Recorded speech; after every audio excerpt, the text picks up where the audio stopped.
Wellman TV. Ricardo Willis. Last Kabanata 972. Kabanata 981, Pagpasok sa Nawalang Lupa.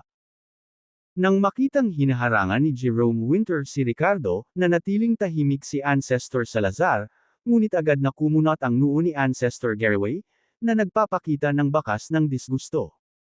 Jerome Winter, hindi maselang bulaklak ang Ricardo.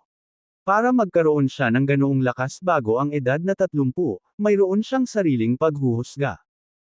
Kung hindi siya mapagpasya at mahiyain, hindi niya makakamit kung ano ang mayroon siya ngayon. Walang ekspresyong sabi ni Ancestor Garraway.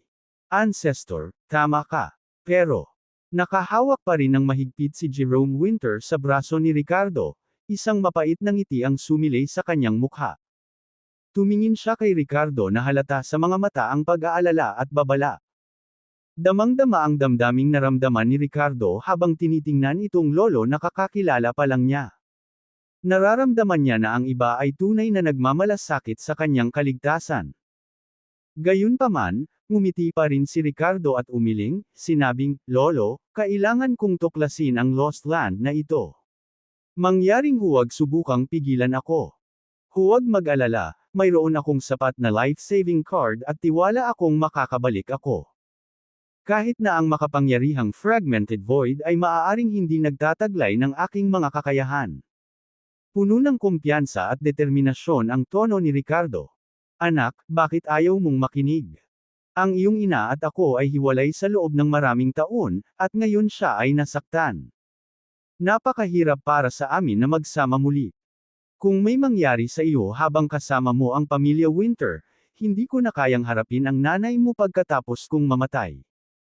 Sa sandaling ito, si Jerome Winter ay tila hindi na tulad ng isang deputy clan leader o isang makapangyarihang late-stage na hollow void na eksperto. Isa lang siyang ordinaryong matandang nag-aalala sa apo niya. Naantig ang puso ni Ricardo, ngunit nanatiling matatag ang kanyang tono, "Lolo, mangyaring huwag mo akong pigilan. Buo na ang isip ko." Sa sandaling ito, determinado si Ricardo na tuklasin ang lost land anuman ang mangyari. Ito ay hindi dahil hindi siya natatakot sa kamatayan o nahuhumaling sa ilang mailap na pagkakataon. May dahilan kung bakit kailangan niyang pumasok. Ngayon lang, noong ginamit niya ang kanyang divine sight technique, malinaw na naramdaman niya ang isang kamalayan na apurahang sinusubukang kumonekta sa isang bagay sa kanya. At ang bagay na iyon ay walang iba kundi ang 9 Phoenix Blood Essence na nakatago sa kanyang wrist space. Ito ay ang pulang kristal na dugo na ibinigay sa kanya ni Master Valdez sa Cagayo School, isang relic na iniwan ng kanyang ina. Sa Lost Land, mayroong isang kamalayan na sinusubukang kumonekta sa relic ng kanyang ina.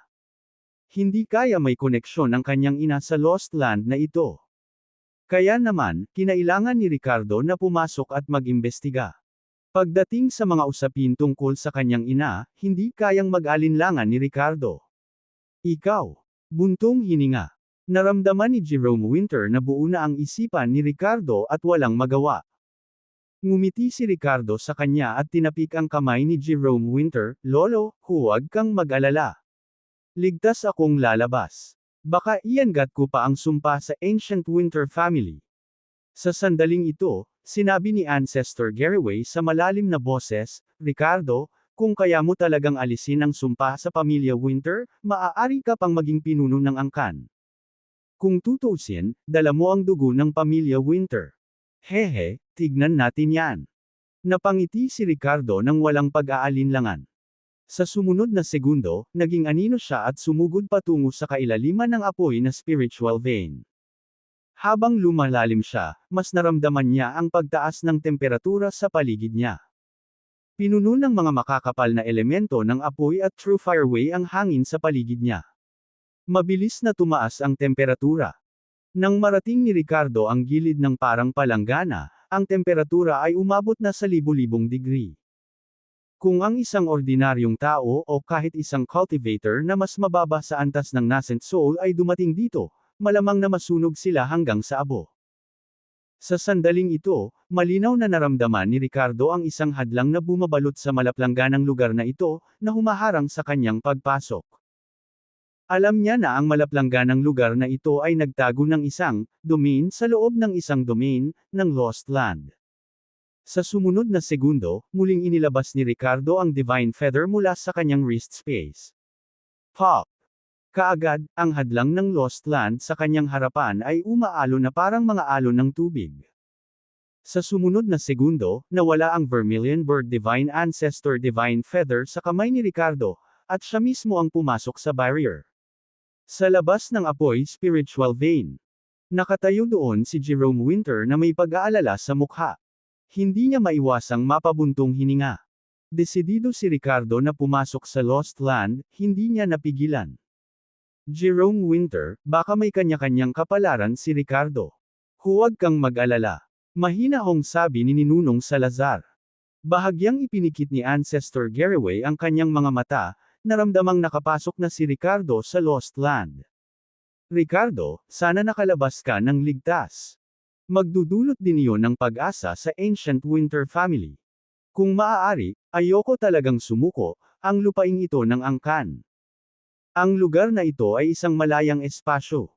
Ito ay matatagpuan sa pinakasentro ng Earth, na bumubuo ng sarili nitong panloob na mundo. Kapansin-pansin ang ganda ng tanawin dito, na may iba't ibang bituin na pinalapot ng kapangyarihan ng araw at buwan.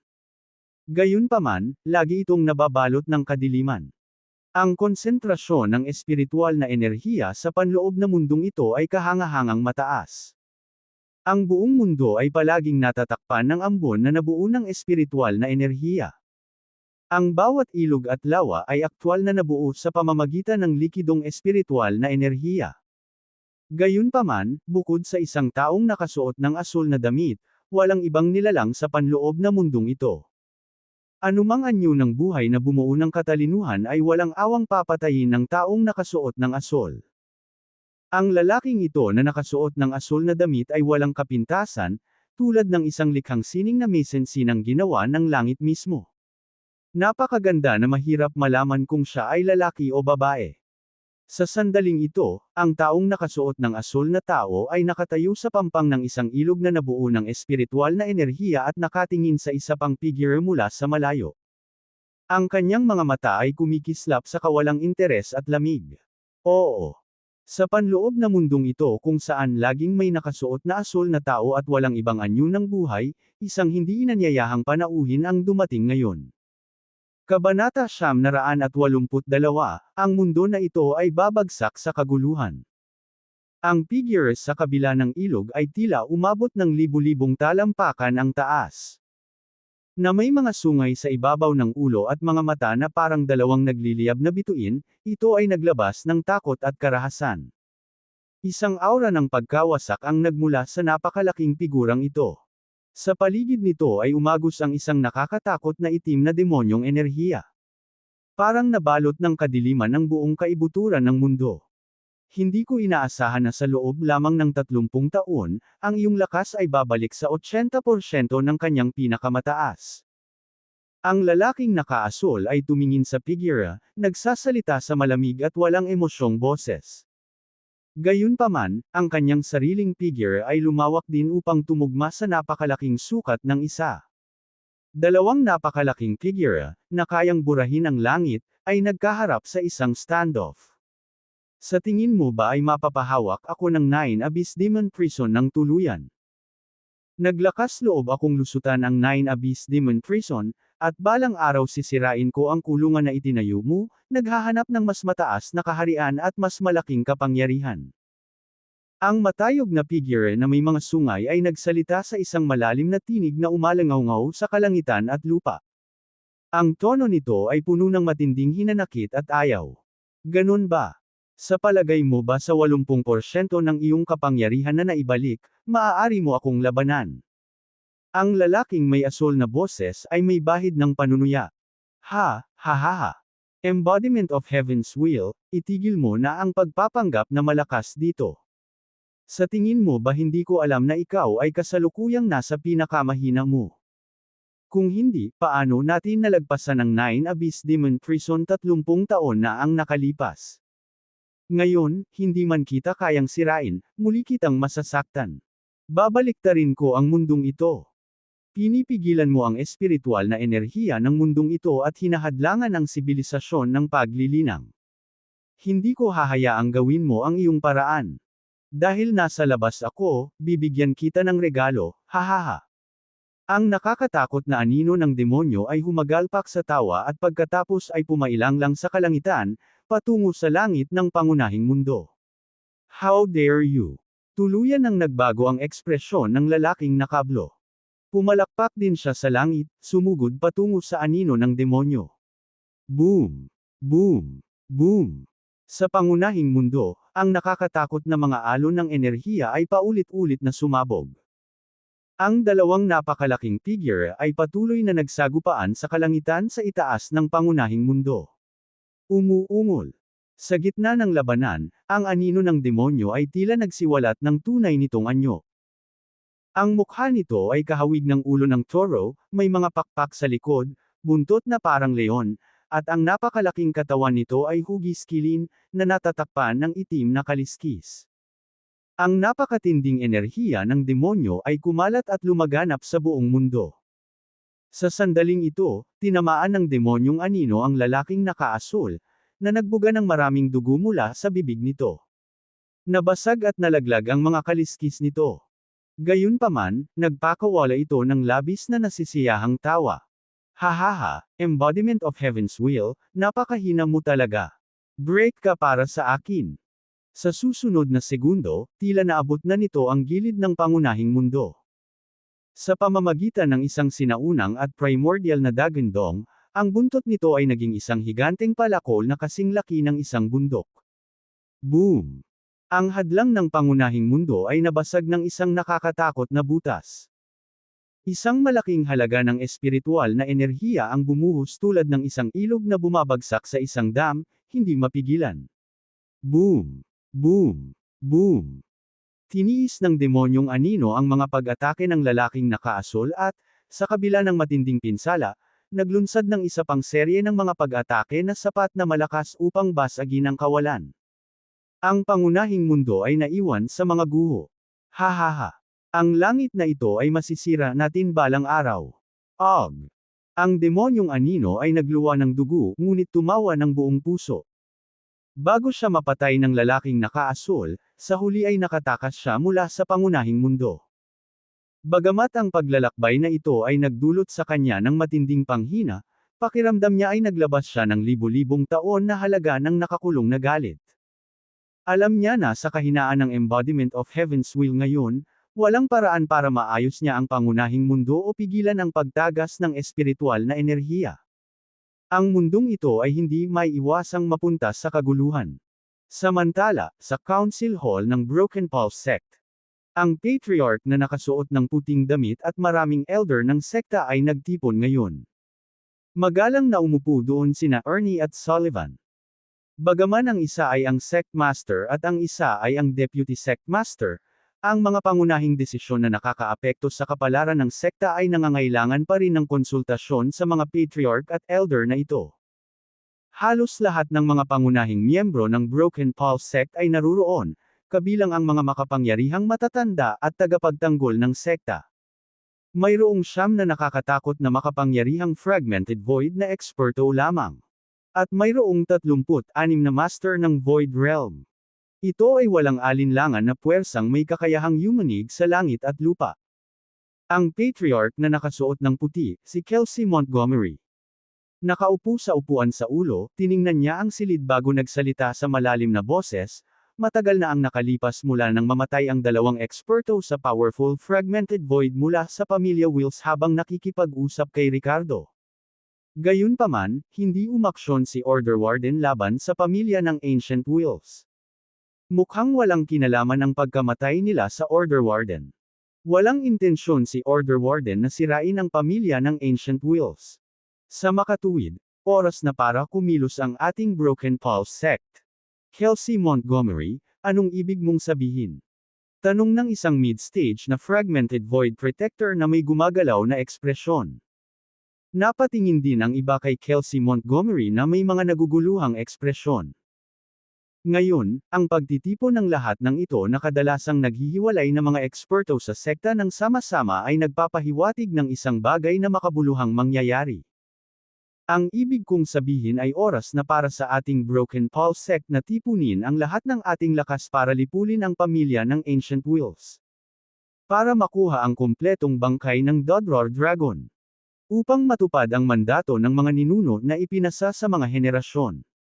Pagkatapos ng lahat, ito rin ang namamatay na hiling ng Celestial Emperor Demon Youth. Malakas na deklara ni Kelsey Montgomery. Ang kanyang mga salita ay nagdulot ng kaguluhan sa mga naroroon. Iba-iba ang ekspresyon nila.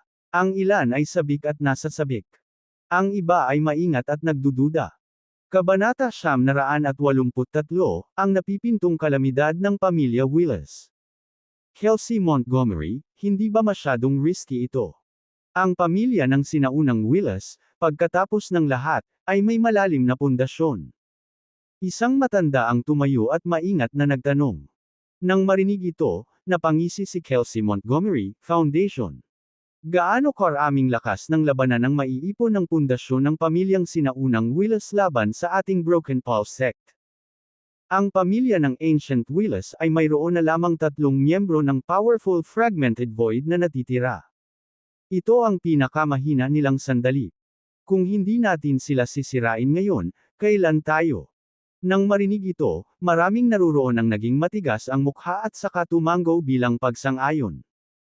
Marami pa nga ang nagpakita ng matinding hangarin sa labanan at sigasig. Sa pagkakaroon ng nilinang sa antas na ito, hinanggad din nilang lubos na magamit ang kanilang lakas. Ang pakikipaglaban para sa sekta, at maging ang paglikha ng isang walang hanggang pamana sa pamamagitan ng pagsira sa isa pang sinaunang kapangyarihan, ay isang kapana-panabik na kaisipan. Bukod dito, sa pagbaba ng pamilya ng sinaunang Willis, ngayon ang perpektong oras upang kumilos. Ladies and gentlemen, sumasang-ayon ako kay Kelsey Montgomery. Feeling ko magbabago na ang mundo. Sa napakagandang kapaligiran, dapat samantalahin ng ating Broken Paul sect ang pagkakataon. Saka lamang tayo makakapanindigan sa paparating na kaguluhan sa mundo. Ang pagsira sa pamilya ng sinaunang Willis, pag-agaw ng kanilang kapalaran at pundasyon, at pagkuha ng kumpletong Dodror Dragon Bones ay ang aming malaking kapalaran. Sa sandaling ito, isang malakas na early-stage fragmented void na miyembro ng Broken Paul sect ang nagsalita na may nagniningas na mga mata. Talaga. Nararamdaman ko rin na ang mundong ito ay malapit ng sumailalim sa malalaking pagbabago. Ang organisasyon ng Order Warden na gumagawa ng mataas na profile na hitsura at naghohost ng Seed of the Star Path Selection Conference ay isang palatandaan. Mataimtim na sinabi ng isa pang ancestor-level figure. Kasunod nito, isa-isa, ang malalakas na miyembro ng Broken Paul sect ay nagpahayag ng mga damdaming ito. Kahit na ang mga dati ay nag-aalinlangan at maingat sa huli ay nagpahayag ng kanilang pagpayag na ipaglaban ang sekta. Mabuti. Ihanda ang inyong mga sarili, sasalakayin natin ang pamilya ng sinaunang Willis. Bago iyon, huwag hayaang tumagas ang anumang impormasyon. Gusto kong hulihin ang pamilya ng sinaunang Willis na ganap na hindi nakabantay. Bahagyang naningkit ang mga mata ni Kelsey Montgomery. Oo. Sabay-sabay na tugon ng lahat. Ang lahat ng naruroon ngayon ay ang ganap na pangunahing mga miyembro ng mataas na antas ng Broken Paul sect, kaya walang pagkakataon na magkaroon ng anumang mga especially iya mula sa pamilya ng Ancient Willis. Sa pamilyang sinaunang Willis, hinuhusgahan ni Ebenezer ang isang star chart. Biglang nagbago ang mukha niya. Biglang lumitaw ang 7 Kill Star Palace, at umatras ang Purple Star Palace. Ito. Nalalapit na ba ang malaking kalamidad ng ating Ancient Willis family?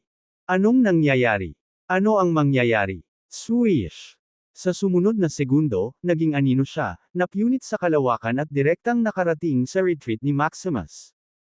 Narito ang isang pinagpalang lupain na konektado sa spiritual vein ng Ancient Willis family. Kabilang sa mga ito ang iba't ibang kayamanan ng langit at lupa. Kahit na ang Ancient Willis family ay walang mga banal na puno tulad ng Enlightenment Body Tree, mayroon silang katulad na mga banal na bagay para sa paglilinang. Sa isang pool ng tubig na naglalabas ng itim na chi, si Maximus, ang kasalukuyang pinuno ng pamilya, ay nakaupong nakakross ang paa.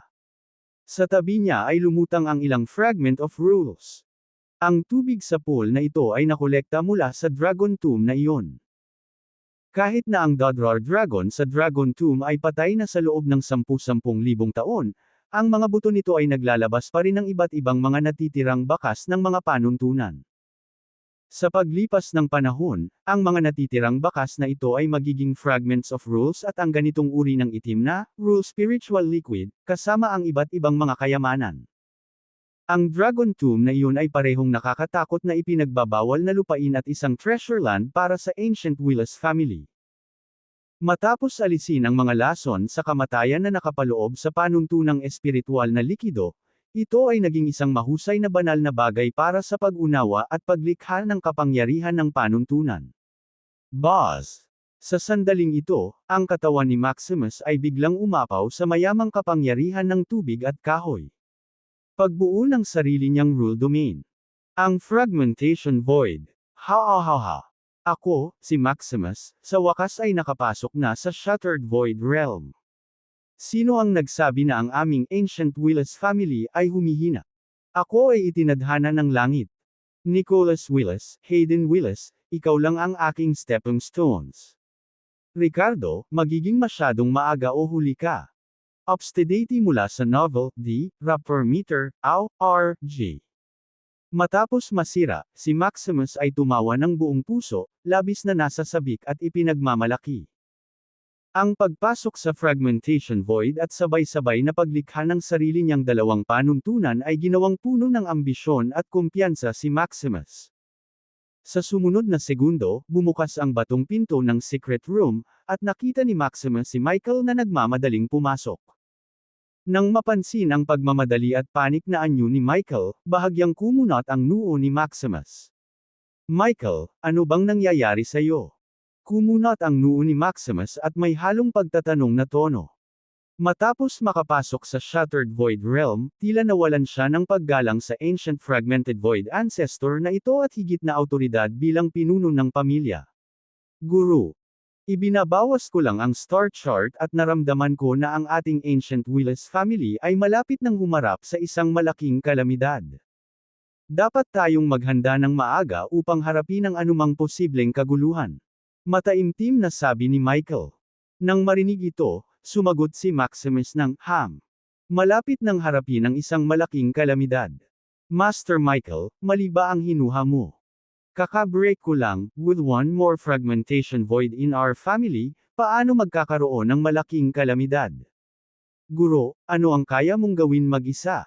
Dapat tayong maghanda ng maaga. Iminumungkahi ko na i-activate ang mundo-destroying array sa Dragon Tomb ng maaga upang maging handa sa anumang posibleng kalamidad. Sa ngayon, hindi ko pa alam kung ano talaga ang kalamidad, paghandaan lang natin ang lahat. Mungkahi ni Michael. Nang marinig ito, nagsalubong ang kilay ni Maximus. Direktang i-activate ang array na sumisira sa mundo para sa paghahanda. Hindi ba medyo exaggerated iyon? Ito ay isang makabuluhang bagay. Tatawagan ko ang iba pang mahahalagang miyembro ng pamilya upang talakayin ito ng lubusan. Tumango si Michael. Sige, guro, mangyaring gawin ito ng mabilis. Malabo ko pa ring nakikita na may kislap ng pag-asa ang pamilya namin. Kung maghahanda tayo ng maaga, baka makaligtas tayo sa kalamidad na ito. Kabanata 984, ang pagkubkob ng apat na naputol na mga voids. Sa sandaling ito, naramdaman ni Ricardo ang biglaang pagbabago sa tanawin sa harap ng kanyang mga mata, na sinamahan ng isang pakiramdam ng kawalan ng timbang. Nakapasok na siya sa Lost Land. Ang nakita niya ay isang mundong ganap na nilalamon ng nagniningas na pula. Ang lugar na ito ay tila isang tiwangwang na kaparangan, na may pulang apoy na nagmumula sa lupa kung saan-saan. Kahit saan nakatayo si Ricardo, ganoon din. Pakiramdam niya ay nasa dagat siya ng apoy. Gayunpaman, kakaiba, hindi siya nakaramdam ng anumang init. Sa kabaligtaran, naramdaman niya ang isang malamig na nagmumula sa mga apoy na ito. Sa loob nila, parang may bahid ng hinanakit. Napakalakas ng sama ng loob. Saan nanggagaling ang sama ng loob na ito? Naningkit ang mga mata ni Ricardo habang tahimik na nagmumuni-muni. Gamit ang heavenly eye mula sa kanyang dragon gaze heavenward technique, nakikita niya na ang espasyo sa loob ng Lost Land ay puno ng mga tipak ng itim na enerhiya. Kinakatawan nito ang ilang uri ng nagbabantang aura, sama ng loob, masamang enerhiya. Iba't ibang negatibong enerhiya. Pinatahimik ni Ricardo ang kanyang isipan at binuksan ang treasure map, kasunod ang patnubay nito patungo sa markadong lokasyon ng kayamanan. Kasabay nito, naramdaman niya ang mas malakas na pakiramdam na ang ilang uri ng kamalayan dito ay sinusubukang kumonekta sa Nine Phoenix Blood Essence. Tila sinisiyasat nito ang pulang kristal na ito. Inilabas ni Ricardo ang Nine Phoenix Blood Essence at maingat na pinagmasdan at naramdaman ito. Pakiramdam niya ay tila naglalaman ito ng kung anong uri ng bloodline na enerhiya, malamang na naipon mula sa dugo ng ilang nilalang. Gayunpaman, tila wala itong partikular na gamit. Dahil lamang ito sa isang relic na iniwan ng kanyang ina kung kaya't binigyang pansin ito ni Ricardo. Hawak ang Nine Phoenix Blood Essence, ginalugad niya ang Lost Land ayon sa direksyon ng mapa. Samantala, pinalawak niya ang kanyang larangan ng pag-iisip, na nananatiling mapagbantay sa lahat ng oras. Nagsisi si Ricardo na ginamit ang kanyang kakayahan sa Soul Inquiry kanina habang pinagmamasdan ang Fire Spiritual Vein at ang pasukan sa Lost Land sa labas. Aabutin ng isa pang araw bago niya muling magamit ang kakayahang ito. Ang ikinagulat ni Ricardo ay ang Lost Land ay tila hindi masyadong malaki. Pagkatapos maglakad ng mahigit 100 kilometro sa masayang bilis, nakarating siya sa lokasyong minarkahan bilang kayamanan sa mapa. Sa daan, walang panganib si Ricardo. Wala man lang siyang nakitang buhay na nilalang. Ang buong Lost Land ay nagmistulang disyerto na pinaso ng apoy. Ang lupa ay nasunog na itim. Kahit saan siya dumaan, may mga apoy na nagninangas ngunit walang init. Ang lugar na ito ay baog. Dahil dito ay lalo pang nabahala si Ricardo. Ang pakiramdam ng kawalan ay mas nakakabagabag kaysa sa biglaang nakatagpo ng ilang halimaw. Pagdating niya sa may markang lokasyon ng kayamanan, na halos nasa gitna ng Lost Land, ang lumitaw sa harap niya ay isang napakalaking punso. Nakatayo ito ng mahigit 100 metro ang taas, nakahawig ng isang maliit na bundok. Hindi inakala ni Ricardo na ito ay bundok dahil nararamdaman niya ang patuloy na paglabas ng enerhiya ng bangkay mula sa loob ng punso. Ang napakalaking punso na ito ay parang isang libingan. Sa loob, sino ang nakakaalam kung anong mga kakilakilabot ang inilibing? Nakatayo doon, binawi ni Ricardo ang kanyang mental field at sinubukang suriin ang loob gamit ang kanyang mental power para mag-imbestiga. Boss! Gayunpaman, sa sumunod na segundo, nakaramdam siya ng pagkabigla sa kanyang isipan. Isang malakas na sama ng loob at galit ang hamarang sa kanyang kapangyarihan sa pag-iisip at nagdulot pa ng kaunting pagsalungat sa kanyang kaluluwa. Parang may na-trigger ang mga kilos ni Ricardo. Sa susunod na sandali, 4 na figure ang lumabas mula sa napakalaking punso. Ang 4 na figure na ito ay naglabas ng hindi kapani-paniwalang makapangyarihang aura. Sila ay malinaw na 4 na powerful fragmented voids. Gayunpaman, ang kanilang mga mata ay bakante, at ang kanilang mga mukha ay baluktot na parang nawalan ng katinuan. Walang sabi-sabi, sinunggaban nila si Ricardo at inilunsad ang kanilang mga pag-atake. Nang makita ito, nagbago ang ekspresyon ni Ricardo. Agad niyang naalala ang binanggit sa kanya ni Jerome Winter noon. Ang Ancient Winter family ay minsang nagkaroon ng powerful fragmented voids na pumasok sa Lost Land na ito at hindi na bumalik. Maaaring sila ay, sa katunayan, iyon mismo ang nangyari. Ang 4 na ito ay ang dating ulo ng pamilya at 3 ninuno ng Shattered Void Realm na pumasok sa Lost Land 30 taon na ang nakalipas at hindi na lumabas. Swish! Sa isang iglap, umatake ang 4 na powerful fragmented voids. Ang isa sa kanila, isang nasa katanghaliang gulang na lalaki na nakasuot ng itim na damit, ay kumamo kay Ricardo na may napakalaking tunay na enerhiya na may halong kapangyarihan ng daan ng tubig. Gayunpaman, hindi siya gumamit ng anumang martial technique o attack moves. Mas mukhang isang likas na pag-atake mula sa isang ordinaryong tao o nilalang. Sa kabila ng pagkakaroon ng lakas ng Shattered Void Realm, hindi sila nagpakita ng anumang mga diskarte sa domain o iba pang paraan. Ang kanilang mga paraan ng pag-atake ay magaspang. Malamig nang umuso si Ricardo at sinalubong ng suntok ang atake.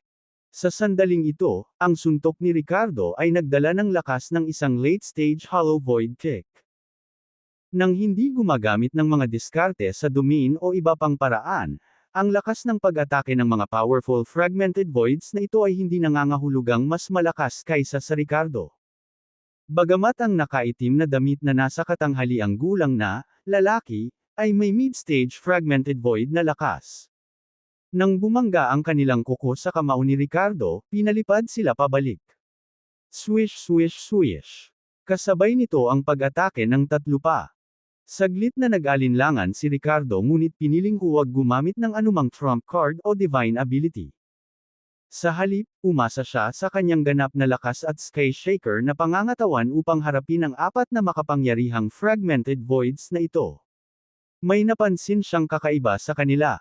Ang apat na makapangyarihang fragmented voids na ito ay parang mga puppet lang o zombie na kontrolado ng ibang tao. Dahil hindi sila gumagamit ng mga diskarte sa domain o iba pang paraan, tiwala si Ricardo na kakayanin niya ang mga ito. Kabanata 985, ang walang ulo na Vermilion Bird Divine Ancestor. Na-activate lang ni Ricardo ang kanyang Earth Immortal technique at nakipag-away sa apat na Shattered Void Realm puppet. Sa apat na Fragmented Void na nilalang na ito, tatlo ang nasa mid-stage Fragmented Void level, at ang isa ay nasa late-stage Fragmented Void level. Sa mga tuntunin ng ganap na kapangyarihan, natural nilang nalampasan ang Ricardo. Gayunpaman, ang kanilang mga pag-atake ay malamaya, na tila sila ay lubos na umaasa sa likas na ugali. Hindi nila lubos na magamit ang tunay na kapangyarihan ng Fragmented Void. Bagamat sabay-sabay na inatake ng apat si Ricardo, nanatiling deadlock ang labanan, hindi talaga siya nagawang banta. Boom! After an unknown period, nanlamig ang mga mata ni Ricardo. Naging blur ang kanyang anyo nang lampasan niya ang iba pang tatlong fragmented voids at naghatid ng malakas na suntok sa ulo ng unang nakaitim na nakasuot na fragmented void. Nabasag ang protective aura sa katawan ng kalaban sa suntok ni Ricardo. Isang kaluskos ang nanggaling sa bungo. Boom! Sa isa pang suntok ni Ricardo, sumabog ang ulo ng kalaban. Ang katawan ay naging isang walang ulo na bangkay, lumilipad pabalik. Makalipas ang ilang beses na pagkibot sa lupa, nakahiga ito. Napasulyap si Ricardo at kitang-kita niya ang isang baluktot na anino na lumabas mula sa bangkay at lumubog sa malaking punso ng lupa. Ito ay tila isang natitirang kaluluwa na puno ng sama ng loob. Nagpatuloy ang labanan sa halos oras na kailangan para masunog ang isang insenso. Pagkatapos ay naghatid ng suntok si Ricardo sa ulo ng huling late-stage fragmented void puppet. Nabasag ang ulo ng kalaban, naging bangkay din na walang ulo. Sa kanilang mga ulo ay nawasak, ang mga nalalabing kaluluwa na kumokontrol sa kanila ay walang matitirahan. Ang apat ay naging mga bangkay.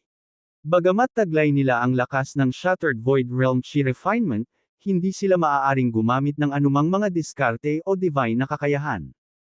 Ricardo, sa kabila ng pagtatamo ng ilang mga pinsala, natagpuan ito ay hindi masyadong mahirap na alisin ang mga ito.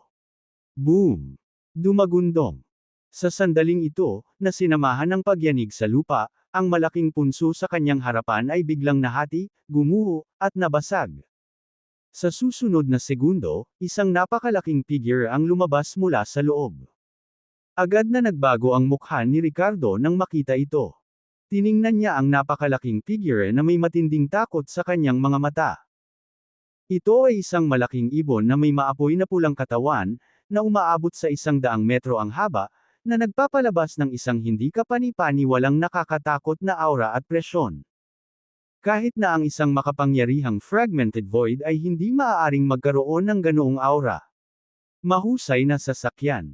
Dalawang salita ang lumabas sa isip ni Ricardo. Ang lalo pang nagpakilabot at nakakakilabot ay ang malaking pulang ibong ito ay walang ulo. Nagkaroon ng irregular break ang leeg nito, na parang sapilitang pinunit ng kung anong puwersa. Nababalot ng balahibo ang buong katawan nito na katulad ng nakuha ni Ricardo kanina. Ngayon, ang mga balahibo na ito ay tila hindi kapani-paniwalang kakaiba. Ang bawat balahibo ay may itim at puting pabilog na pattern, na kahawig ng mga mata. Sa sandaling ito, ang mga mata na ito ay tila nakatitig kay Ricardo, na nagpapagapang sa kanyang balat. Phoenix na may siyam na ulo. Phoenix na may siyam na ulo. Damn nine-headed Phoenix. Kinuha mo ang ulo ko, guguluhin kita. Sa sandaling ito, umalangaw sa kaluluwa ni Ricardo ang isang galit na dagandong na puno ng matinding hinanakit at puot. Ang pinagmulan ng pag-iisip na ito ay tila isang natitirang kalooban sa loob ng katawan ng nagninangas na pulang ibon. Ang maapoy na pulang ibong ito ay walang iba kundi ang Vermilion Bird Divine Ancestor, na iginagalang ng pamilya Winter sa mga henerasyon bilang kanilang banal na ninuno. Isa sa 4 na Divine Beast. Sa buhay, ito ay isang makapangyarihang nilalang sa huling yugto ng transcendence ng kapigatian. Ang nine-headed Phoenix ay isang nakakatakot na masamang Diyos na ang kapangyarihan ay umabot sa rurok ng huling yugto ng transcendence ng kapigatian. Orihinal na nagtataglay ng 10 ulo at hindi likas na masama, na wala ang isang ulo nito nang medyo mahina ito matapos makagat ng Heaven Dog. Mula noon, saan man pumunta ang nine-headed Phoenix, nag-iwan ito ng pagkawasak sa kanyang kalagayan. Nilamon pa nito ang mga kaluluwa ng mga pinatay nito.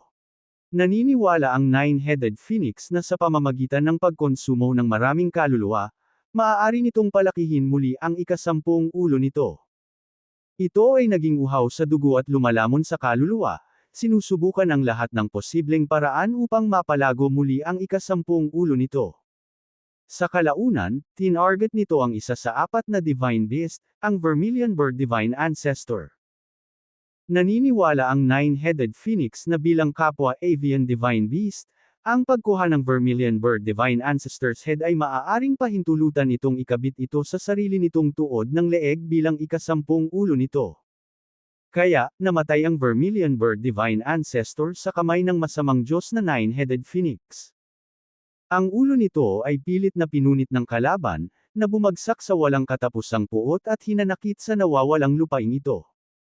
Sa sandaling ito, naramdaman ng Nine Phoenix Blood Essence kay Ricardo, ang natitirang sama ng loob at kalooban ng Vermilion Bird Divine Ancestor ay napukaw. Ipinaliwanag nito kung bakit may naramdaman si Ricardo sa nawalang lupang ito sa pagsisiyasat para sa Nine Phoenix Blood Essence. Wala naman itong kinalaman sa kanyang ina kung tutuusin.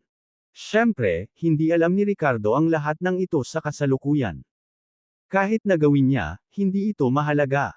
Siya ngayon ay nahaharap sa isang pag-iral na patay ng mahigit 10,000 taon ngunit nanatiling napakalakas. Kahit na kontrolado ng isang natitirang kalooban at sama ng loob, ang bangkay ng Vermilion Bird Divine Ancestor ay nagtataglay ng lakas na maihahambing sa isang mid-stage na Great Vehicle Cultivator. Whoosh! Sa sumunod na segundo, ang walang ulo na Vermilion Bird Divine Ancestor ay nagpakpak ng mga pakpak nito at bumangga kay Ricardo. Grabe ang bilis nito. Swish! Hindi nagdalawang isip si Ricardo, hindi man lang niya naisip na harapin ito ng diretsyo. Agad siyang naging blur at umiwas. Sa kabutihang palad, sa kanyang kahusayan sa thunder at lightning power of the way, ang kanyang bilis ay pambihira. Ang walang ulo na Vermilion Bird Divine Ancestor ay kontrolado lamang ng sama ng loob at walang mataas na katalinuhan. Ang mga pag-atake nito ay simple at brutal.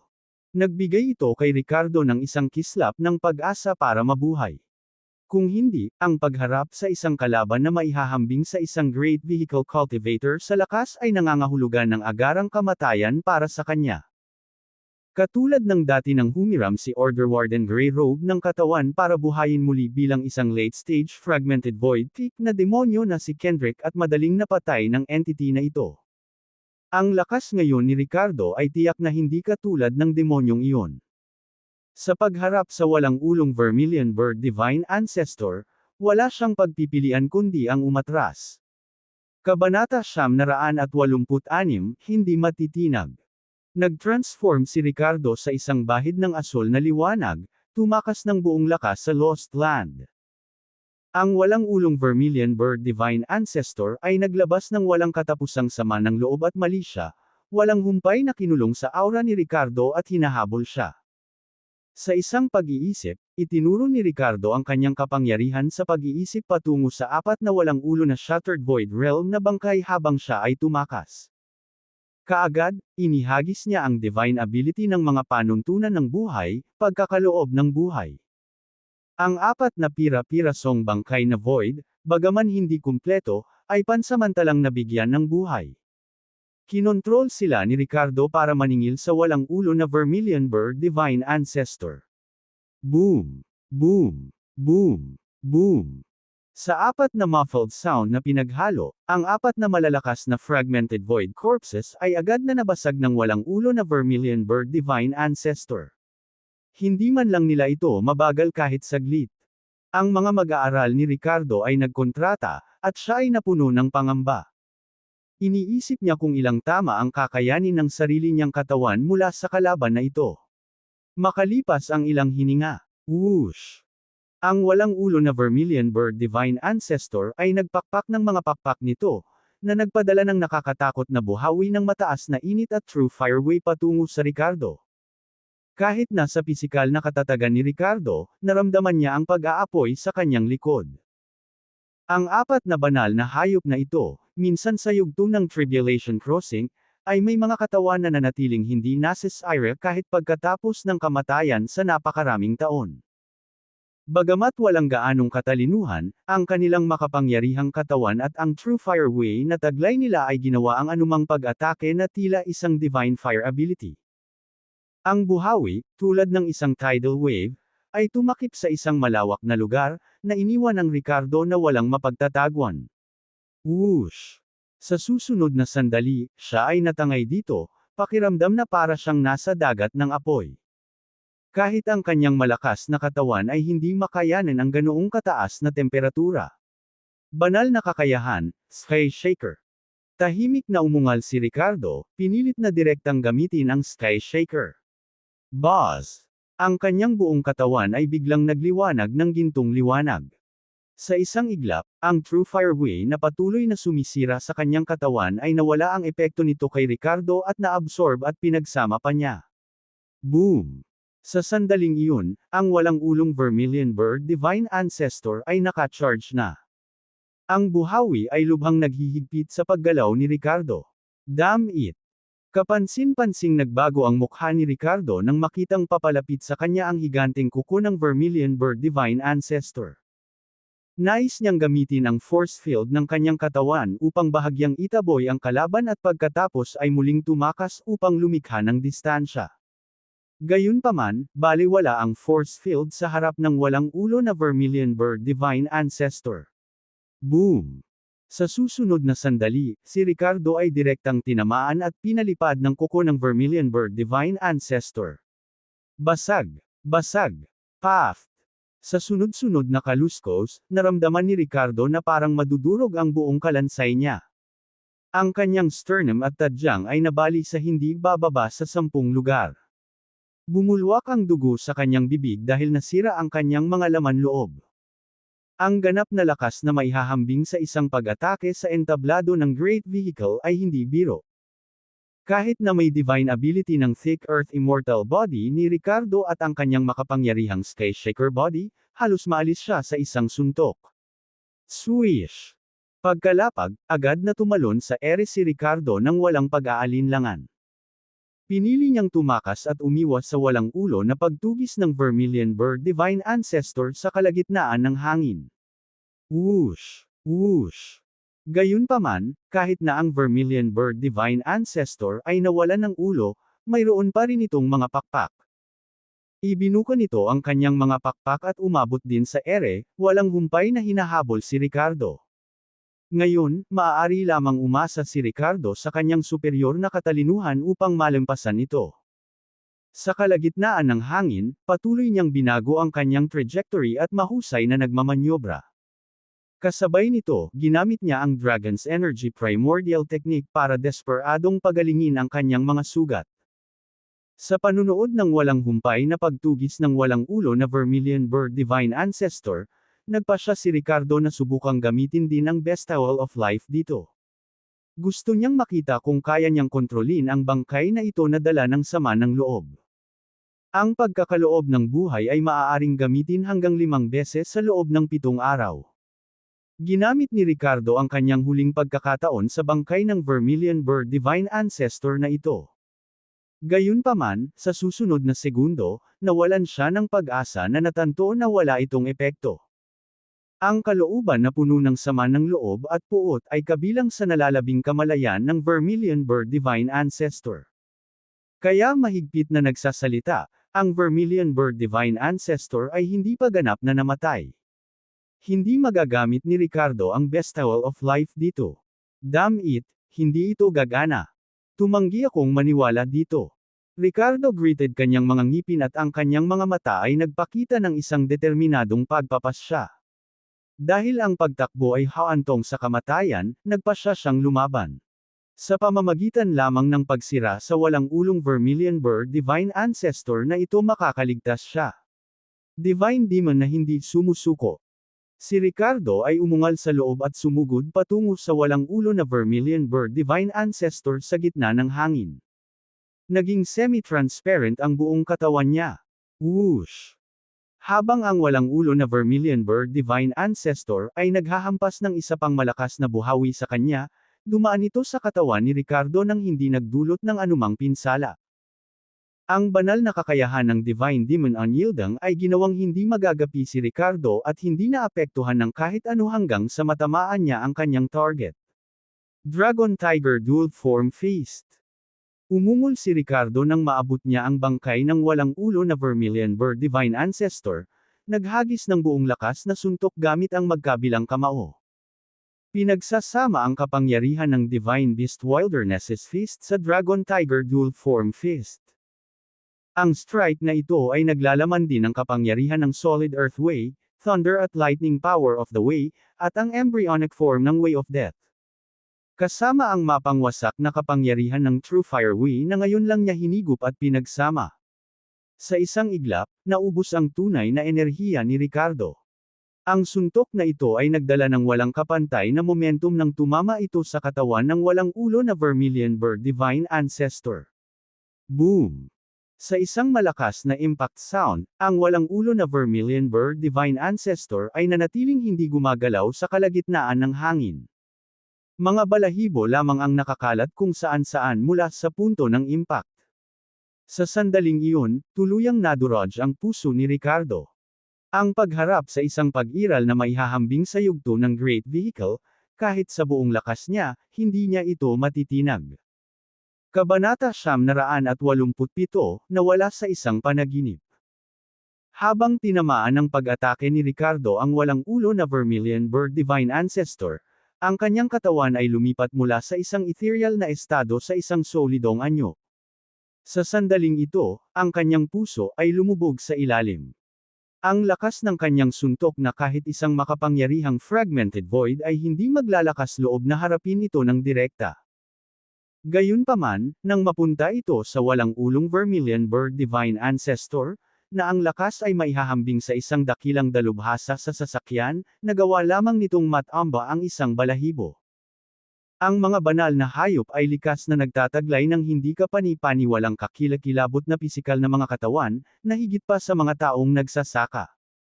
Ang Vermilion Bird Divine Ancestor ay dating isang dalubhasa na lumalampas sa kapigatian.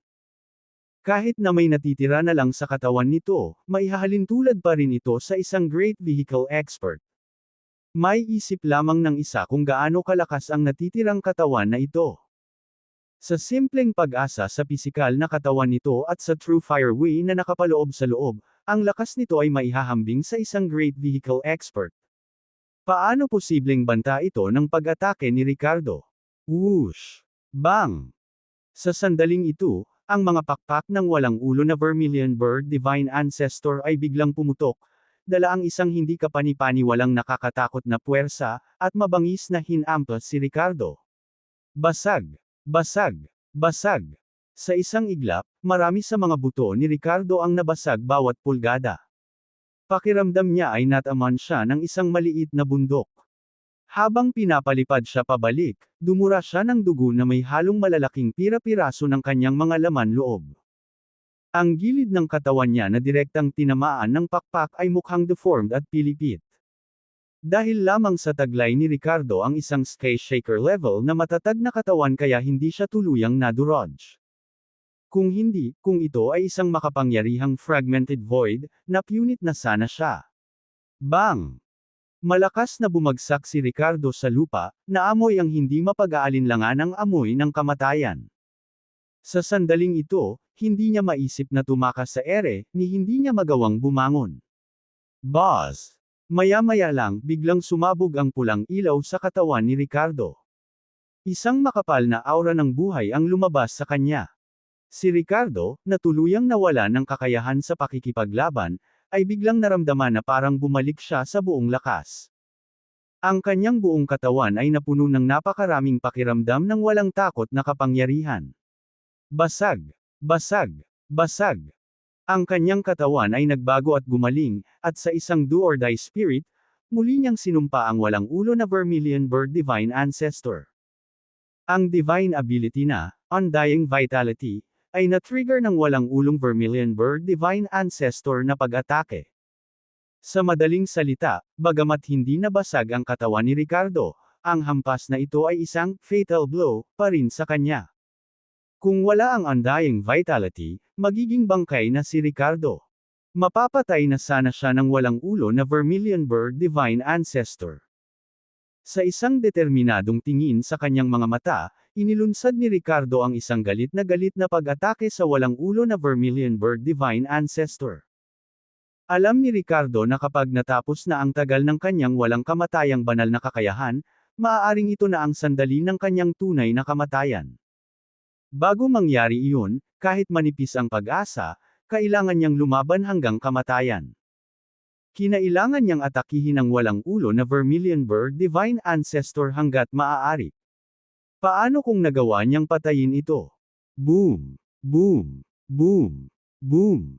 Si Ricardo, na kumikinang sa dugong pulang ilaw na parang namamatay na baga, ay naglunsad ng galit na pag-atake sa walang ulo na Vermilion Bird Divine Ancestor.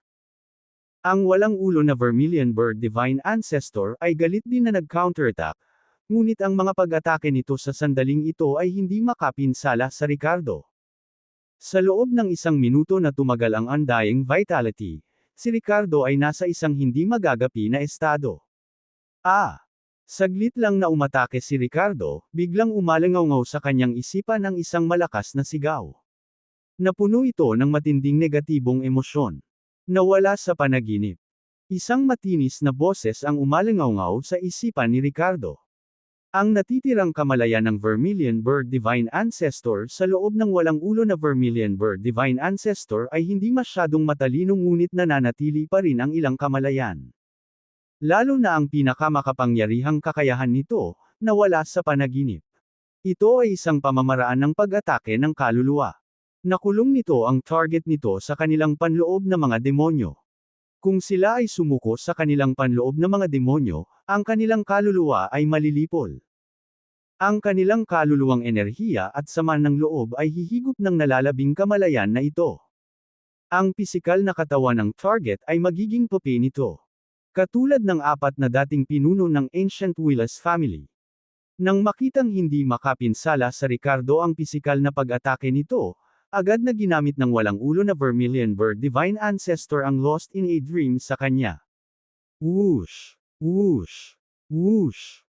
Habang na-activate ang Lost in a Dream, hindi mabilang na mga apoy na mukhang napakatindi ngunit walang init ang natipon patungo sa walang ulo na Vermilion Bird Divine Ancestor. Sa wakas, nakabuo sila ng isang pulang-pula na baluktot na mukha ng multo. Sa sumunod na segundo, sa nakakatakot na tawa, pumasok ito sa katawan ni Ricardo.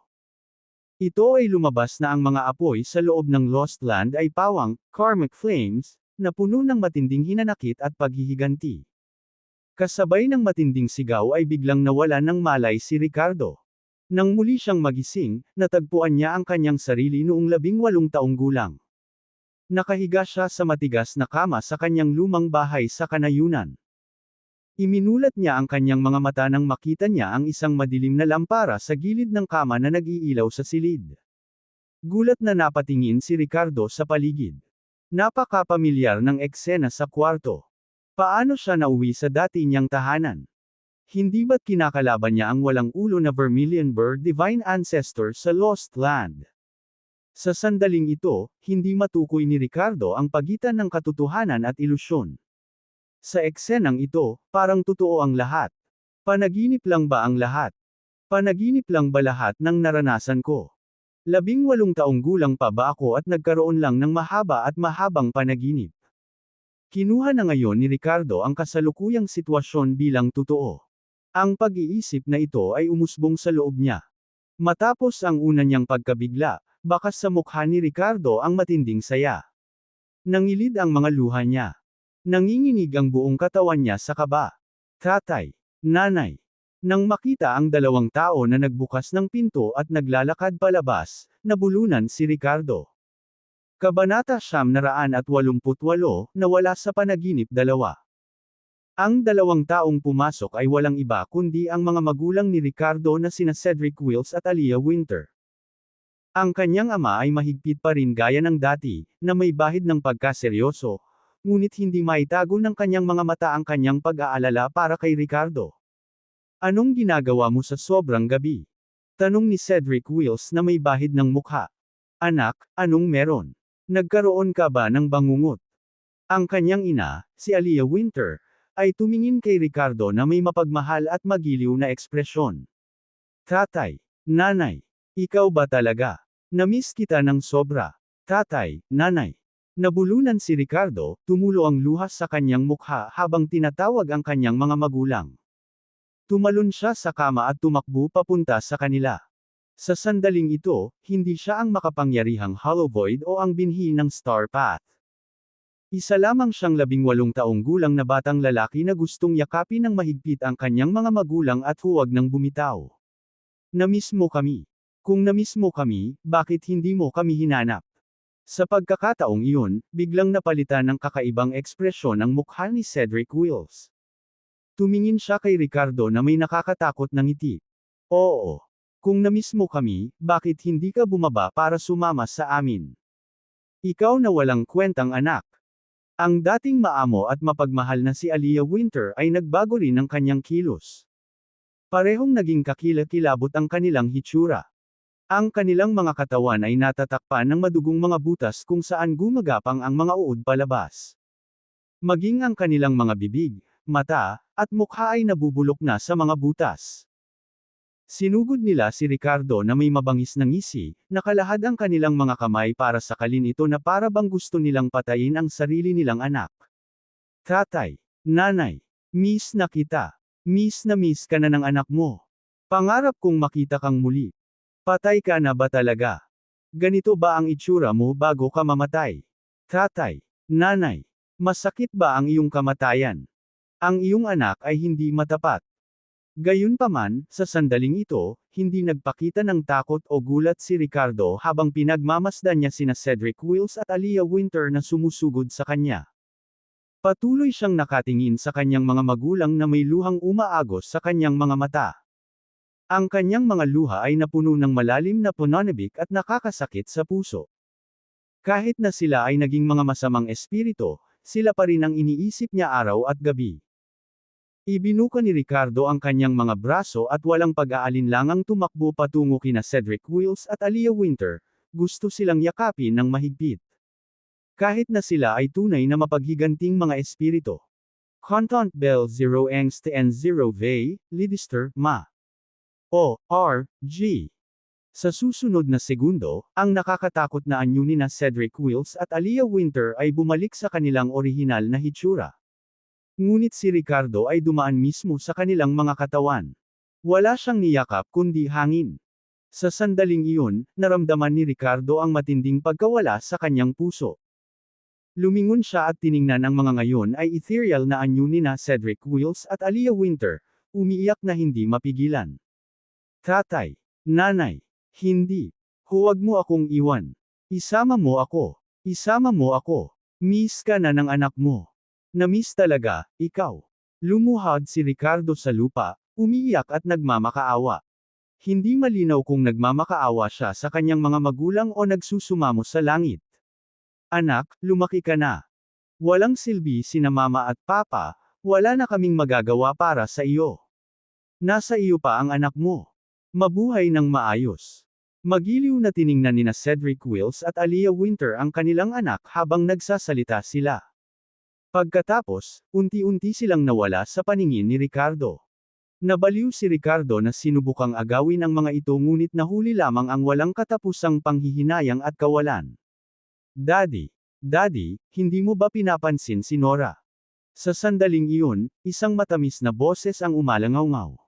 Biglang lumingon si Ricardo at nakita niya ang isang maliit na figure na tumatakbo palapit sa kanya. Ang kahungkagan sa kanyang puso ay nauwi sa malalim na pagmamahal at lamang. Nora, ang matamis kong anak. Nandito si Daddy. Paano ka hindi pinansin ni Daddy? Lumuhod si Ricardo, hinayaan ang maliit na katawan na sumugod sa kanyang mga bisig. Ang paghawak kay Nora ay parang hawak ang buong mundo. Ngunit sa sumunod na segundo, ang matamis at umaasang boses ni Nora ay biglang naging nakakatakot at nakakatakot.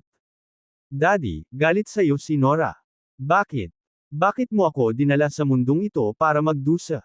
Ayaw ka ni Nora. May sakit si Nora. Si Nora ay namamatay. Kasalanan mo ang lahat. Gusto kong mamatay si Daddy kasama ko. Lumingon si Ricardo at nakita niya na ang dating maselang mukha ni Nora ay nababalot na ng mga dumudugo. Ang malalaki niyang mata ay guwang na parang sa isang makamulto na manika. Sa sumunod na segundo, ibinuka ni Nora ang kanyang bibig, inihayag ang mga hanay ng matatalas na ngipin. Napakagat siya sa leeg ni Ricardo. Sa sandaling iyon, mahigpit pa rin ang hawak ni Ricardo sa kanyang pinakamamahal na anak nang walang anumang pagtatangkang umiwas o magpakita ng takot.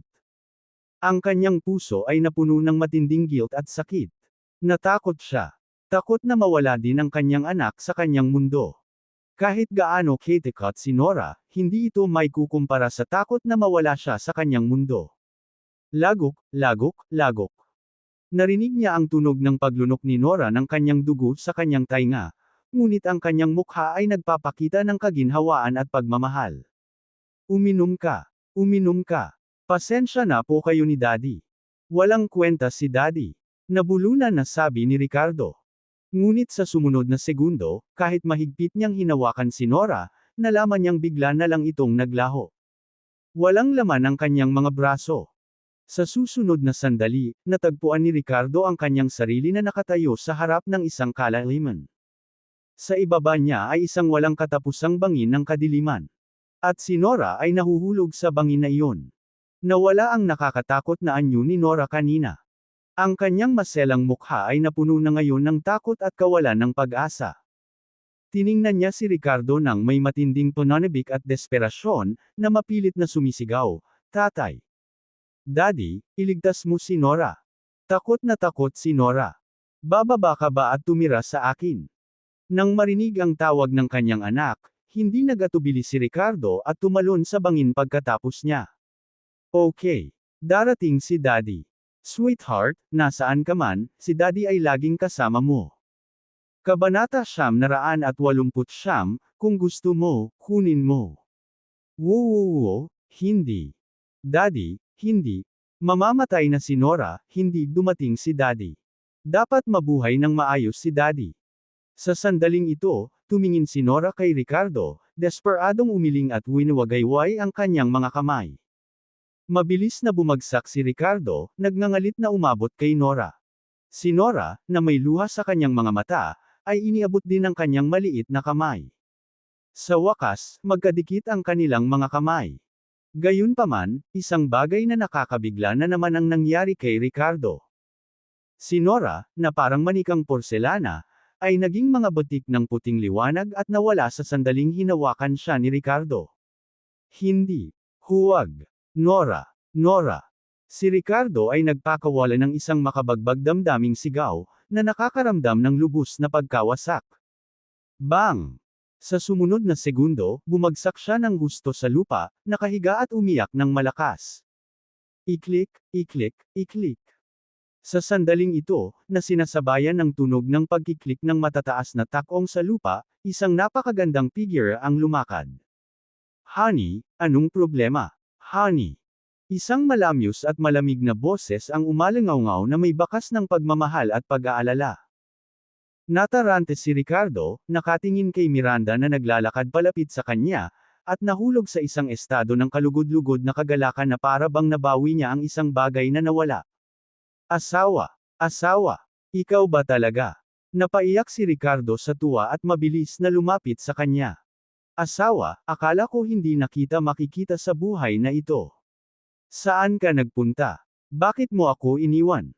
Tell me, ikaw ba talaga ang reincarnated demon? Sabihin mo sa akin ang totoo, sabay nating haharapin.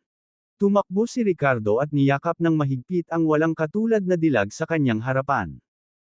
Sa sandaling ito, itinulak ni Miranda si Ricardo na may baluktot na ekspresyon sa kanyang magandang mukha. Ang kanyang mga mata ay kumikinang sa kakaibang lilang liwanag, at ang kanyang mga kuko ay naging matalas na talim habang siya ay mabangis na kumamaw kay Ricardo. Muling nagkatawang tao na demonyo. Tama yan. Hahaha, ako ang reincarnated demon. Ricardo, kasalanan mo ang lahat. Kung hindi dahil sa iyo noon, paano ako na-control ng Lord of Evil Spirits? Dahil dito, naging reincarnated demon ako. Mamatay. Gusto kong lamunin ang kaluluwa mo. Mabangis ang mukha ni Miranda, parang demonyo.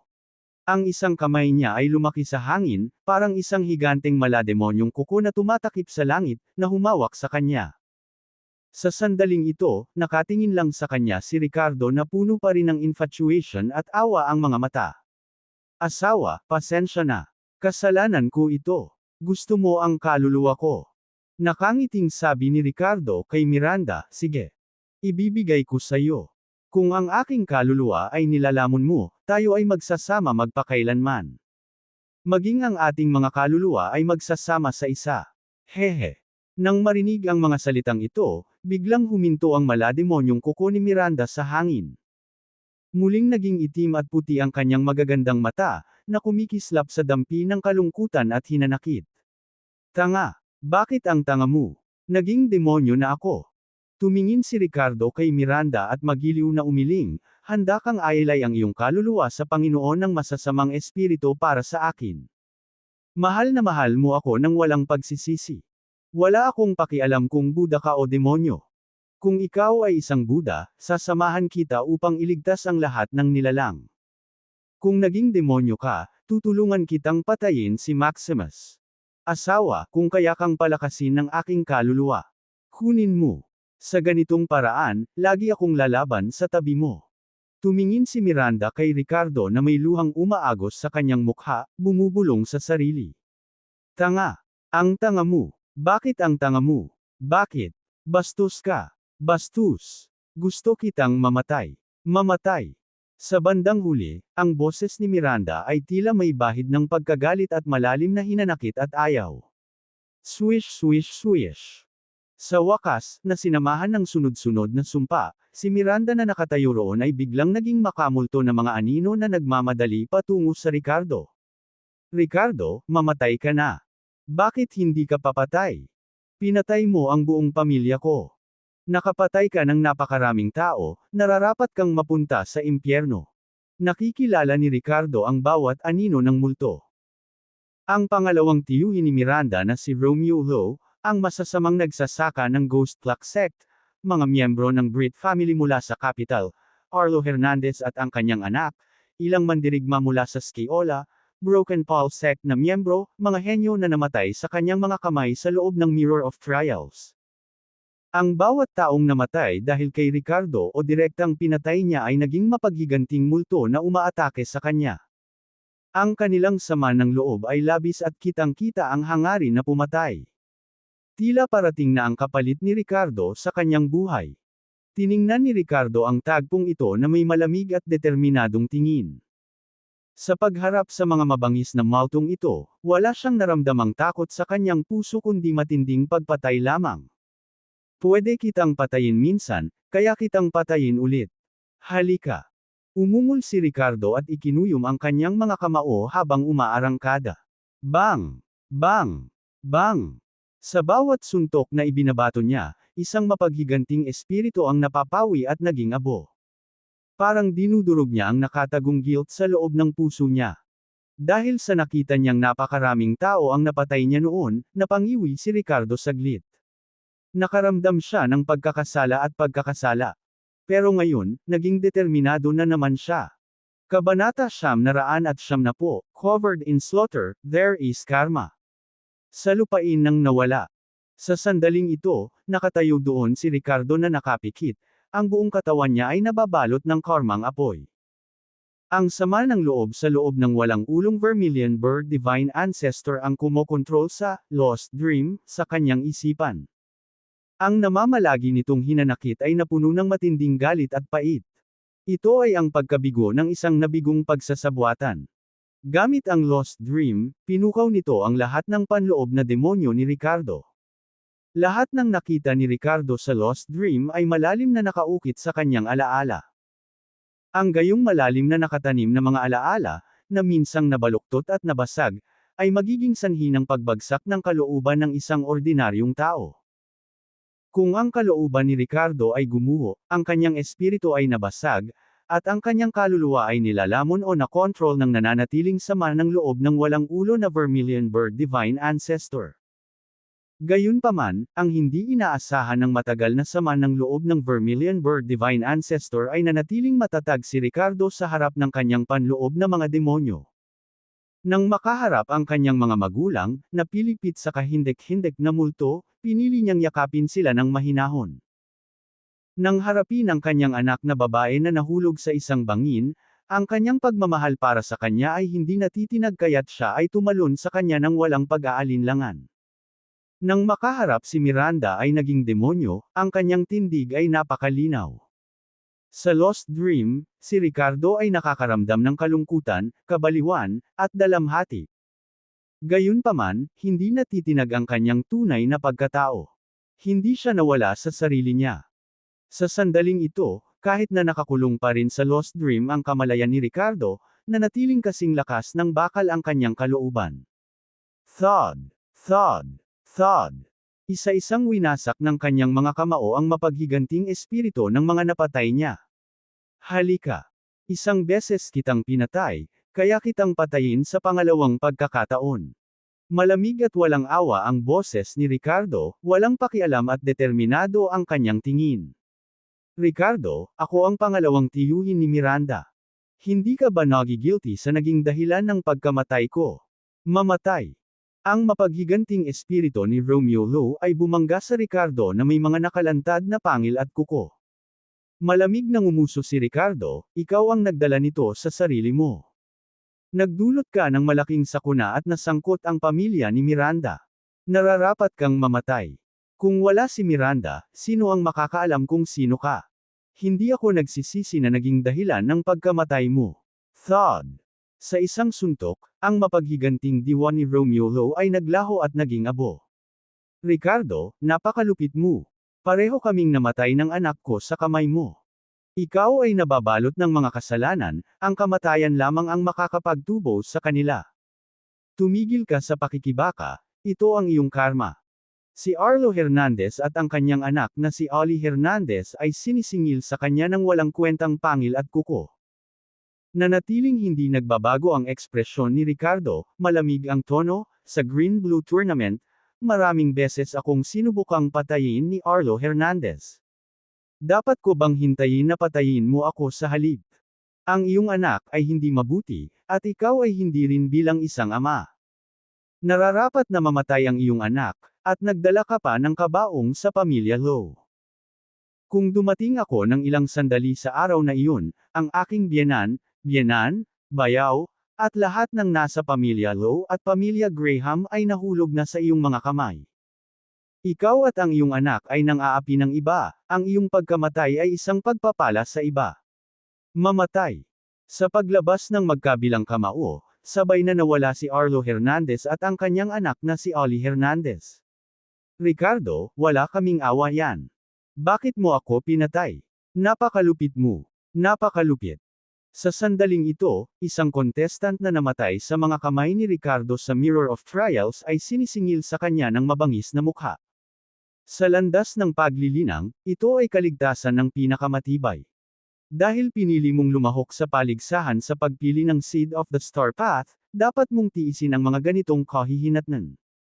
Mas malakas ako sa iyo kaya pinatay kita. Kung mas malakas ka sa akin, pinatay mo rin ako. Dahil hindi mo matatanggap ang pagkatalo at maglakas loob na bumalik bilang isang mapaghiganting espiritu, paalisin kita muli. Habang nagsasalita si Ricardo, muli siyang sumuntok, na winasak ang mapaghiganting diwa ng kalahok.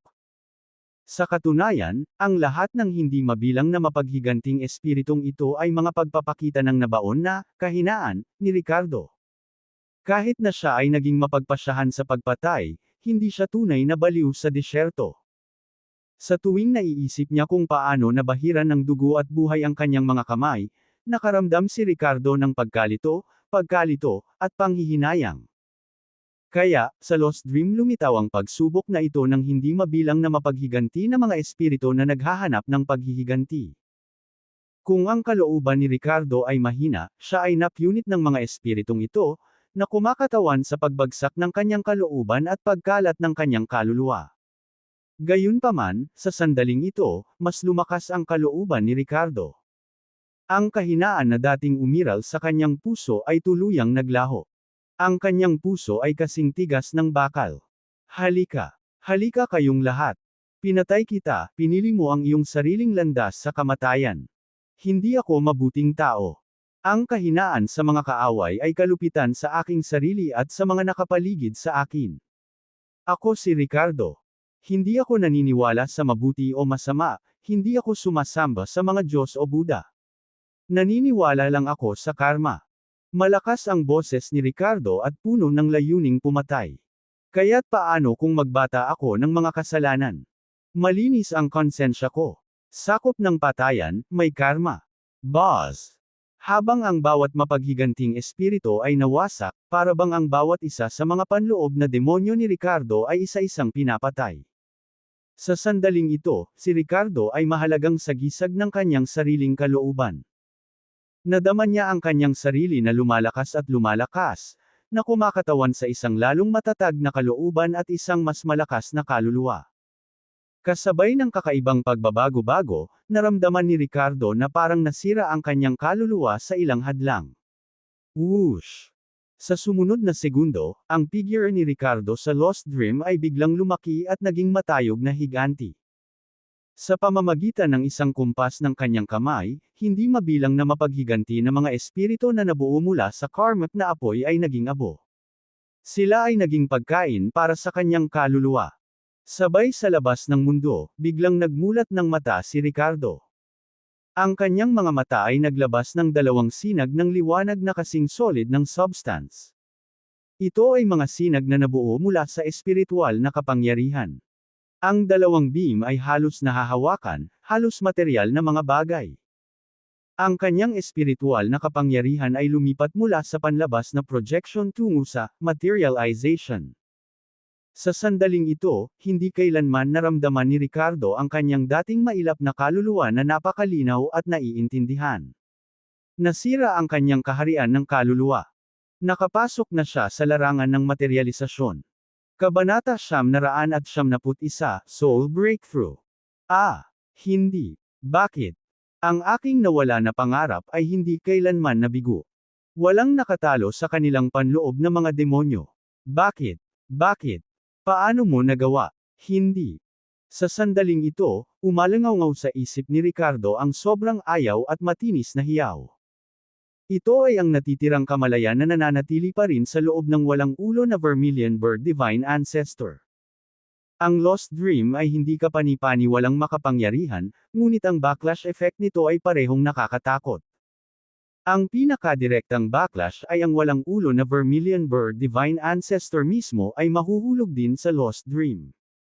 Nakaharap sa sarili nitong mga demonyo sa loob.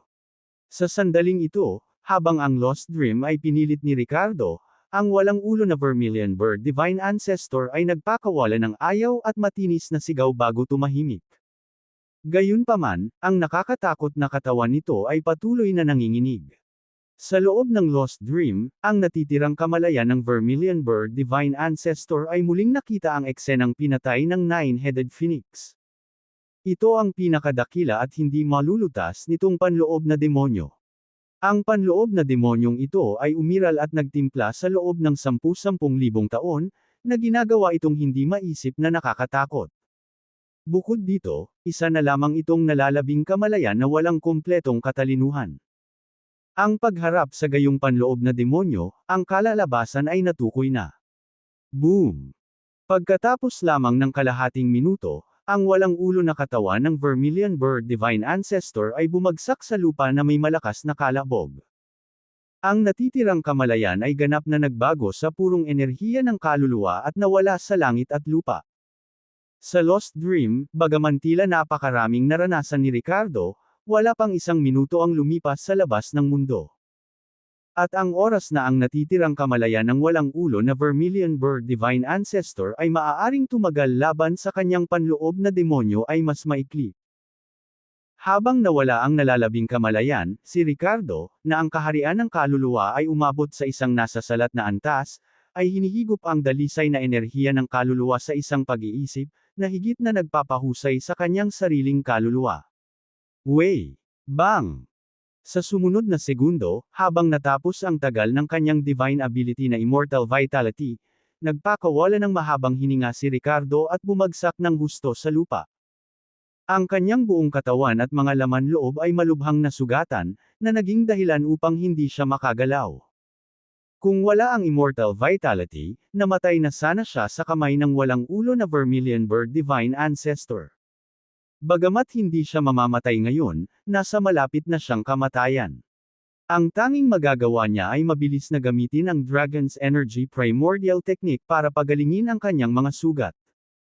Kasabay nito, sinimulan niyang maramdaman ang mga pagbabago at kakayahan na dulot ng kanyang kaharian ng kaluluwa na umaabot sa isang nasasalat na antas. Una sa lahat, ang kanyang banal na pakiramdam ay naging mas malakas at mas malawak. Sa isang pag-iisip, ang kanyang banal na kahulugan ay maaaring masakop ang buong Lost Land at kahit na higit pa. Higit pa rito, ang pinaka-iconic na kakayahan ng isang nasasalat na kaharian ng kaluluwa ay ang magkaroon ng espiritual na kapangyarihan sa pisikal na mga bagay. Katulad ng mundo sa loob ng Mirror of Trials, na itinayo ng Kunlun founder gamit ang espiritual na kapangyarihan. Siyempre, hindi pa umabot sa ganoong antas si Ricardo. Ang iba pang mga kakayahan ay hindi pa rin malinaw kay Ricardo at kailangang matuklasan sa pamamagitan ng pananaliksik sa hinaharap. Sa ngayon, ang pinakamaliwanag ay ang kanyang pangunawa, at iba pang mga kakayahan na may kaugnayan sa espiritual na kapangyarihan ay bumuti. Habang ang natitirang kamalayan ng Vermilion Bird Divine Ancestor ay nawala, ang True Fireway na nakapaloob dito ay kumalat din sa langit at lupa ng Lost Land. Ang kapangyarihan ng mga prinsipyo ng Tao ay isang bagay na hinahawakan ng kaluluwa at walang gaanong kinalaman sa pisikal na katawan. Habang lumalakas ang kanyang kaluluwa, madaling makapag-multitask si Ricardo. Habang pinapatakbo ang Energy Primordial Technique ng Dragon para pagalingin ang kanyang mga sugat, malinaw din niyang nararamdaman ang True Fireway sa langit at lupa. Pakiramdam ko ay ang mga prinsipyong ito ng Tao ay nahahawakan at nakikitang mga bagay. Ang mga benepisyo ng isang tagumpay sa daigdig ng kaluluwa ay higit pa sa kung ano ang nakikita sa ibabaw. Ang aking pag-unawa ay kahanga-hanga ngayon. Nag-isip si Ricardo at mabilis na nagsimulang makuha at maunawaan ang mga prinsipyong ito ng Tao. Boss! Sa loob lamang ng maikling panahon, naramdaman niya ang isang malakas at marahas na puwersa na sumanib sa kanyang katawan at sumailalim sa kanyang kontrol. Ito ang kapangyarihan ng True Fireway. Ang pag-abot sa isang tangible soul realm ay lubos na nagpahusay sa kakayahan ni Ricardo na maunawaan ang Heaven and Earth's rules, na nag-iiwan sa kanya sa paghanga. Kasabay nito, nakakuha siya ng mas malinaw na pag-unawa sa mga panuntunan ng langit at lupa. Pakiramdam ko, parang formula ang Heaven and Earth's rules. Dati, para siyang estudyante sa middle school na maaaring gamitin ang formula na ito ngunit hindi naiintindihan ang mga prinsipyo nito. Ngayon, para siyang doctoral student. Hindi lamang niya madaling ilapat ang formula na ito, ngunit mahihinuha din niya ang mga prinsipyo nito. Ang pakiramdam na ito ay walang kapantay. Pakiramdam ko ay maaari na akong lumikha ng sarili kong mga prinsipyo ng Tao at mga banal na kakayahan. Kapag natapos ko ang pagpapagaling, susubukan ko. Ang mga mata ni Ricardo ay kumikinang sa tuwa. Hindi niya inaasahan na sa Lost Land na ito, talagang mabubuhay siya laban sa lahat. Hindi lamang siya nakaligtas, ngunit ang kanyang kaharian ng nasira din. Bilang resulta, ang kanyang ganap na lakas ay maaaring sumailalim sa isa pang paglukso pasulong. Nadama ni Ricardo na kahit na hindi gumagamit ng Fragments of Rules o Enlightenment Fruit of Body at iba pang mga auxiliary divine item, maaari siyang lumikha ng sarili niyang mga prinsipyo ng Tao at mga banal na kakayahan. Subukan natin. Kung ito ay gagana, iyon ay pinakamahusay na. Ang mga mahalagang mapagkukunang ito ay maaaring ibigay sa iba sa paligid ko. Napaisip si Ricardo. Sa gitna ng hanay ng mga bundok. Isang maselang batang babae na may hawak na mahabang espada ang mabangis na nakikipaglaban sa isang espiritong hayop na nakatagos sa kaloob-looban ng mga bundok.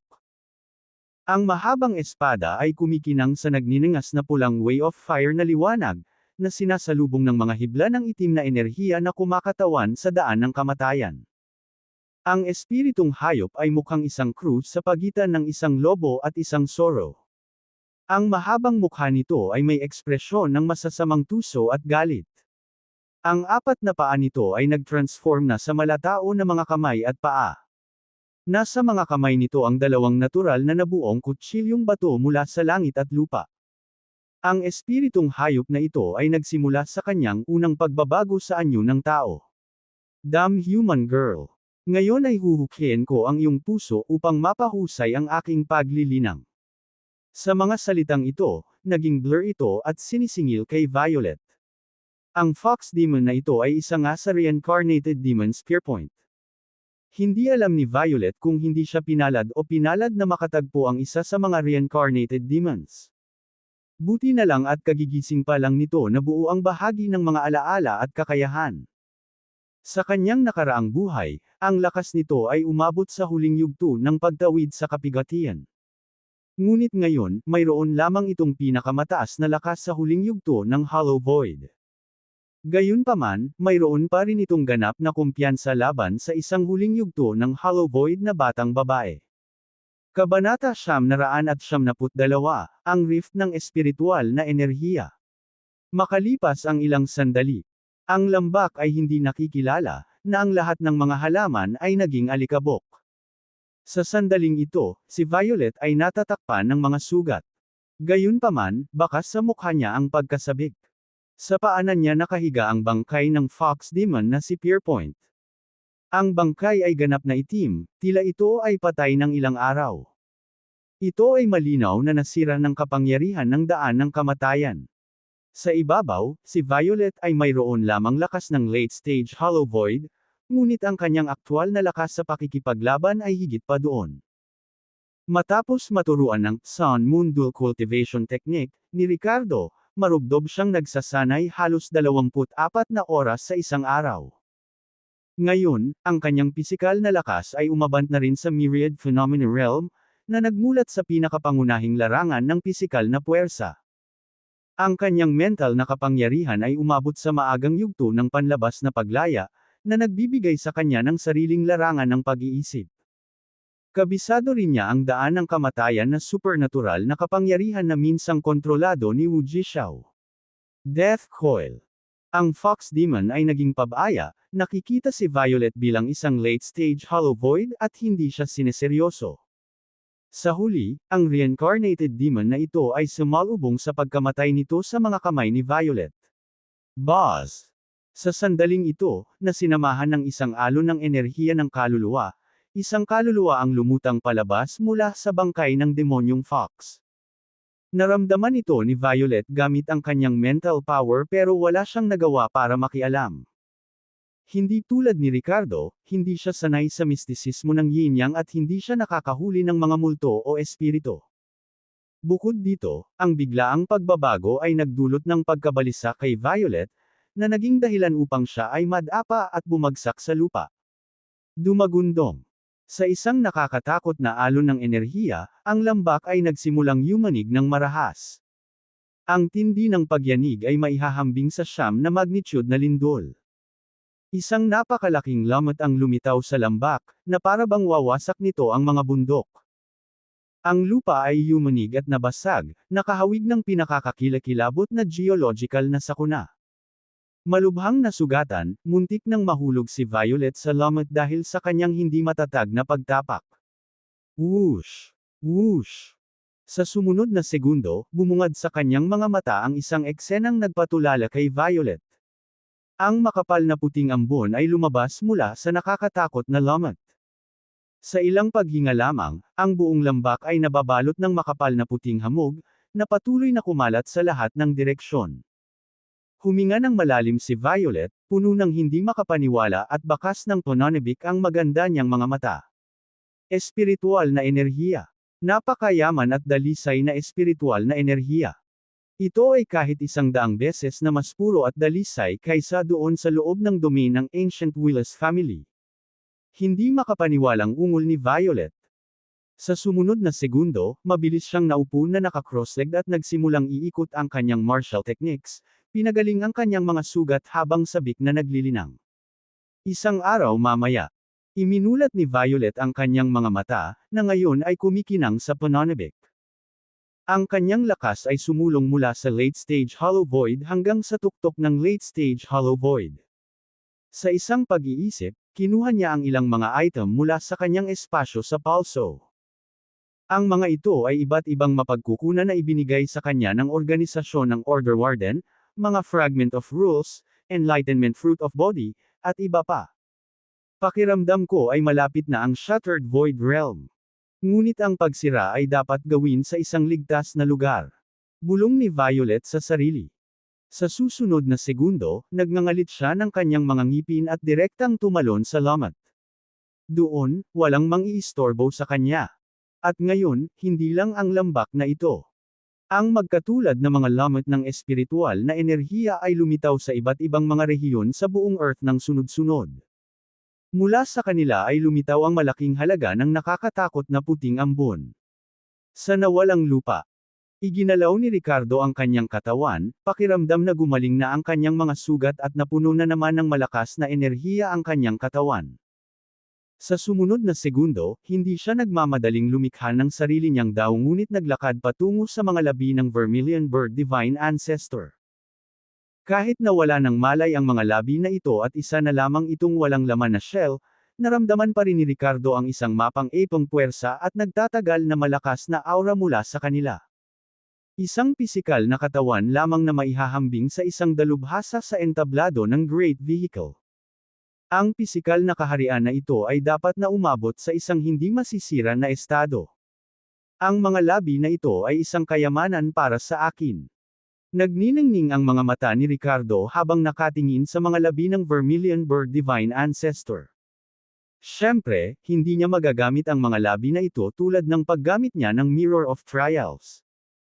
Kahit na ang mga labi na ito ay hindi kapani-paniwalang makapangyarihan, ang paggamit sa mga ito bilang sandata ay magiging aksayado.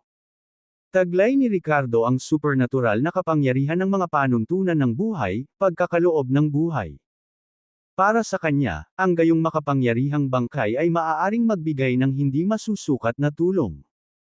Isipin na pansamantalang kontrolin ang mga labi na ito sa pamamagitan ng pagkakaloob ng buhay para sa labanan. Ito ay magiging exhilarating. Maaari pa itong makipaglaban sa mga eksperto sa yugto ng Great Vehicle. Nakaka-excite. Kung magagamit ang Bestowal of Life ng higit sa 5 beses sa loob ng 7 araw at wala sa cooldown, sinubukan na agad ito ni Ricardo. Lumapit siya at hinawakan ang mga labi ng Vermilion Bird Divine Ancestor, na nagbabalak na itago ang mga ito sa kanyang wrist space. Ngunit sa sumunod na segundo, nakaramdam siya ng kakaibang koneksyon mula sa mga labi na ito. Parang